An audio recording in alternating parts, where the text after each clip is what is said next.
You knew the fire, you knew we were going to have 100-mile-an-hour winds. We knew this was going to happen. I don't know. I see a lot of stuff through the avatar of my mom, who was very processed, but they talk. Like they go, my mom and my grandmother were both sort of hippies from LA, and they would go like, the indigenous people, the people don't have, and whatever. But they would never do anything for those people. And at a certain point, it was kind of weird because when my grandmother was older, she got she had a woman caring for her, like a Filipino woman, right? Uh-huh. And I don't know, her name was Delia or something. And when I told my grandmother at some point that I'd basically bought a mansion on a hill, she just looked at me and she went, Delia doesn't have a living room table, which is, first off, sort of real hippie-esque, like, what are you doing in your big house when she barely has enough to get by? But then, like a week later, my grandmother's saying, Delia wants a raise, but I don't think so, And I'm like, hey, bitch, you're in charge of Delia and her coffee table. If she can't afford a table, that's because you're not paying her. And they never paid anyone anything and did anything, but they would tell me constantly about the people who didn't have enough and stuff like that, but they would never do anything for anybody. The virtue signals. Right. And I realized, and there were also process people. And that's why they only want to talk about good vibes and kids and the indigenous folks and the LGBT community and all that kind of stuff. Nothing ever comes out the other end. They never do anything. Nothing ever works. It's all just vibes. And frankly, I think it's incompetence, or I'd like to think it was incompetence.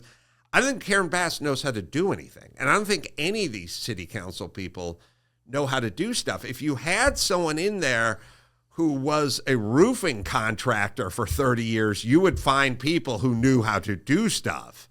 They don't do stuff. They're processed. They talk about stuff. I've been loving your vlog where you update people and you go up and down Pacific Coast Highway. In the most recent incarnation of the vlog, what did you find on Pacific Coast Highway? Like, you saw some independent guys cleaning up some stuff, I think. What did you find? Because when I lost my house, it took me a year to get a permit just to clean up the catastrophe, just to do that. The one that's most recent that is up is me touring with the Army Corps of Engineers. And the Army Corps of Engineers are pretty competent, and their marching orders were to get going and not, I think even the Basses and the city councils and the Gavin Newsoms knew that this would turn into, they would never be voted in ever again if they didn't streamline the at least cleanup process. There's a difference between getting your land cleaned up and then pulling a permit to build a new home, which I imagine is going to be difficult.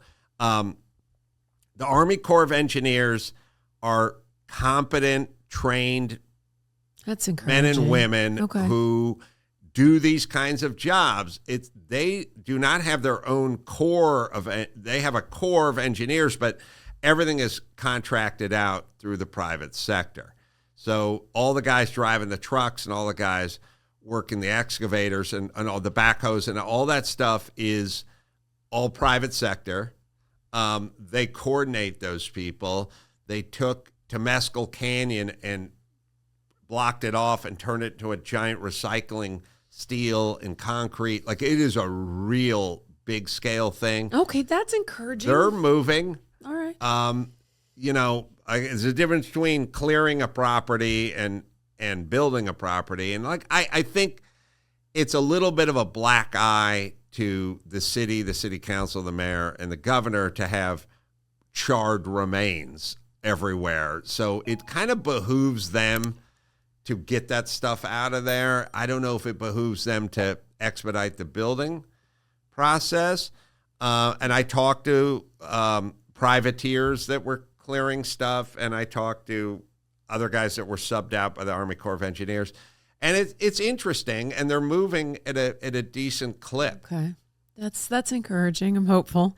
I mean, since Gavin Newsom has his new podcast, he seemed pretty focused on that, but it's good to know that this is happening.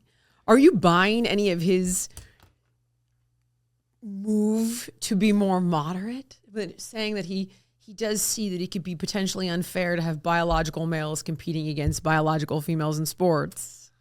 Yeah.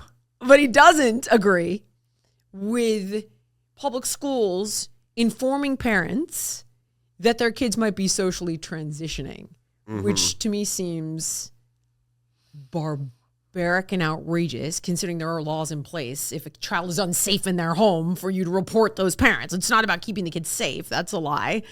What do you think about what this guy is trying to manipulate publicly with regard to his social positions?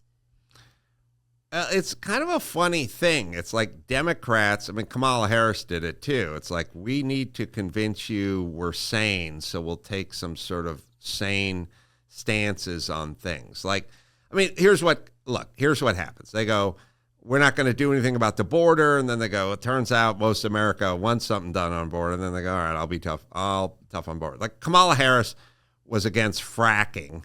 And the thing I always laugh about is, it's like Joe Biden was against gay marriage at the young, tender age of 67 and a half, 71. Yes. You know what I mean? Like, absolutely. Never going to happen. I remember, of course. But the thing that's funny is like, okay, it's one thing if you're in college and you're caught up and you're young and your frontal cortex is not fully developed. It's another thing when you take a stand against fracking at 55 and then at 59, you're all for fracking.